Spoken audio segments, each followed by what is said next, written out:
Okay, picture this. You're driving a taxi through a crazy, heavy downpour in Lagos, Nigeria. In your backseat is your passenger, just a regular, well-dressed guy. But suddenly, he gasps. He clutches his chest, and he literally stops breathing. You're in a total panic, right? You rush him to the nearest private hospital, absolutely desperate for someone to help. But instead of rushing him straight into the ER, the receptionist just looks at you, cold, completely bureaucratic, and says, no payment, no admission. And you just have to stand there, totally helpless, watching a man with a family and a whole future die right there in your car, all because you couldn't produce an upfront cash deposit on the spot. And the crazy thing is, this isn't some made-up hypothetical scenario. This visceral, absolutely heartbreaking story really happened to an ordinary citizen named Rotimi. And it perfectly captures this socioeconomic disease where human life has a literal, immediate price tag attached to it. It highlights this really dark reality where survival itself has just been entirely commercialized. Welcome to This Explainer. Today, we're taking a really deep dive into an incredibly fascinating story of grassroots socioeconomic reform. Through Rotimi's eyes, we're going to explore exactly what happens when ordinary citizens finally decide they are just totally done waiting for a broken system to fix itself. Here is our roadmap for today. 1. The normalization of suffering. 2. The anatomy of systemic extraction. 3. The cooperative alternative. 4. Dignity as a movement. And 5. Power protects itself. Let's jump right in. Section 1. The normalization of suffering, when dysfunction becomes routine. So to understand this, we have to look at Dr. Zainab Bello's concept of adaptation. She argues that the real hidden danger to a society isn't actually immediate collapse. It's this quiet, really dangerous psychological shift. It's what happens when citizens slowly just accept their own decay. They normalize the fact that institutions are failing, they stop demanding better, and basic survival just becomes their only ambition. And that brings us to a really crucial point here, which perfectly echoes a realization from another character, Chike. Getting used to extreme hardship, it isn't some badge of resilience.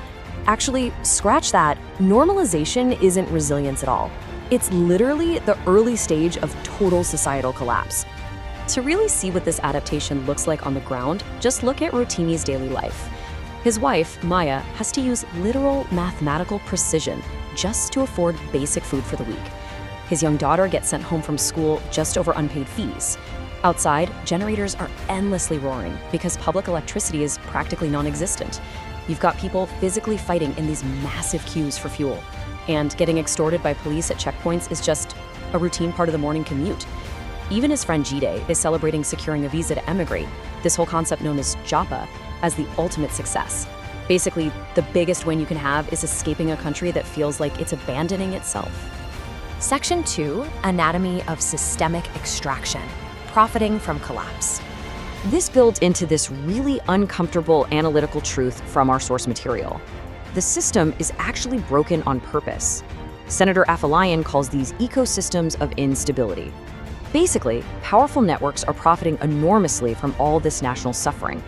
Healthcare extracts wealth through those emergency deposits we talked about. Monopolies are artificially inflating food costs.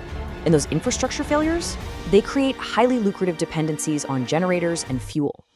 It's a whole functioning ecosystem, meticulously designed to extract wealth straight from desperation. Which brings us to a stark ideological contrast. The current system is built entirely on profit and extraction, maximizing returns from a collapsing infrastructure. But the proposed solution we're about to look at, the Commonwealth Initiative, operates on a totally different wavelength. Its primary goals are human dignity and cooperation. Section 3, the cooperative alternative, building what works. Let's break down the actual mechanics here, because this isn't just a group of people sitting around complaining. They are implementing serious data-driven cooperative economics. We're talking about setting up nonprofit regional hospitals that actually prioritize emergency care first. They're building cooperative health insurance pools, creating community-owned food distribution to completely bypass those monopolies, and putting in place incredibly transparent public auditing systems. Like every single contribution is tracked out in the open. This quote from Professor Martins really hits the nail on the head. It highlights the fundamental shift driving this entire initiative. They're moving away from passively waiting for some political savior to fix things and shifting toward active, strategic community building. It's about ordinary citizens finally using their specific skills to just build alternative systems themselves. So how do they actually pull this off? Well, the source details their launch of the Mushin Clinic pilot. Step 1, open a community-backed center without any of that flashy government spectacle. Just get it done. Step 2, enforce a super strict emergency care first, payment after policy. And step 3, use solar backup to entirely bypass that noisy, super expensive generator dependency. And you know what? When a desperately ill woman was rushed in and they treated her immediately, no questions asked, it was the ultimate proof of concept. It showed ordinary citizens that basic functionality and dignity were actually achievable. Section 4. Dignity as a movement. Awakening the citizens. This is a fascinating turning point in the story, where a deeply personal awakening turns this quiet logistics project into a full-blown nationwide movement. During a really tense meeting, where Timmy just stands up and delivers this raw, unpolished speech about how tired everyone is, he realizes that an entire generation is growing up thinking fear and struggle are just permanent states of being. Someone recorded it, and this exact phrase, "dignity should not be a luxury," went completely viral. It resonated so deeply with market women, taxi drivers, everyday workers, because it finally validated their sheer exhaustion. And this is where Mrs. Okafor, who's a former banking executive working with the initiative, makes a brilliant strategic realization. She saw this as the tipping point.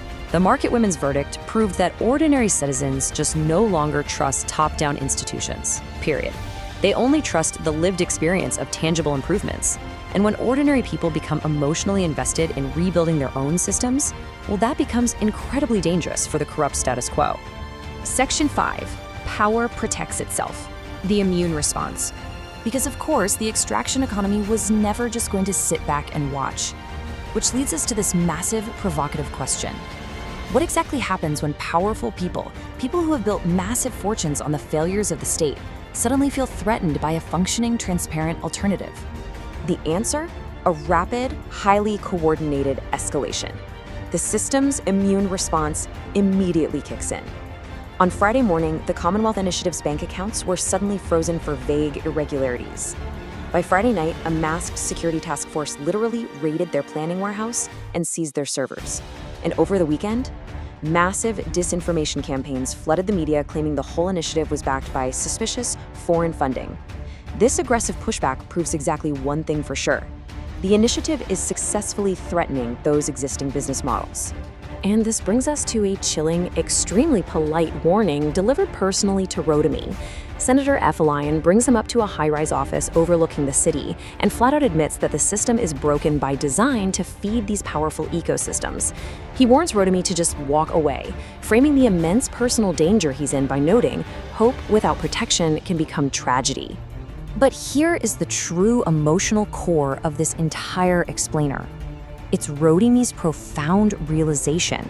Standing in his dark apartment, looking at his sleeping daughters, fully knowing the extreme danger his family now faces, he asks his wife, if good people stay afraid forever, who exactly builds the country?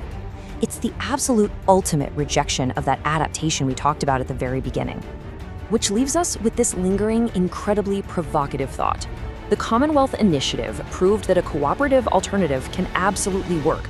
But will the raw demand for basic human dignity actually be enough to overcome an entire, deeply entrenched ecosystem that is specifically designed to profit from its absence? It's a massive question about the true power of ordinary citizens, and honestly, it leaves us all desperate to see how the mechanics of this systemic rebuilding will unfold next.